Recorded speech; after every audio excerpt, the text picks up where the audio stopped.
এই বয়স থেকে যে আমাকে এত লড়াই করতে হবে আমি কখনোই ভাবতে পারিনি।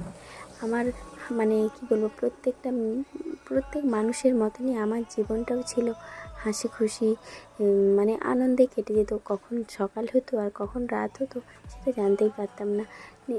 বন্ধু বান্ধবী মানে প্রচুর ছিল, তাদের সঙ্গে হাসি ঠাট্টা খেলা সব কিছু নিয়েই দিনগুলো খুব সুন্দরভাবে কেটে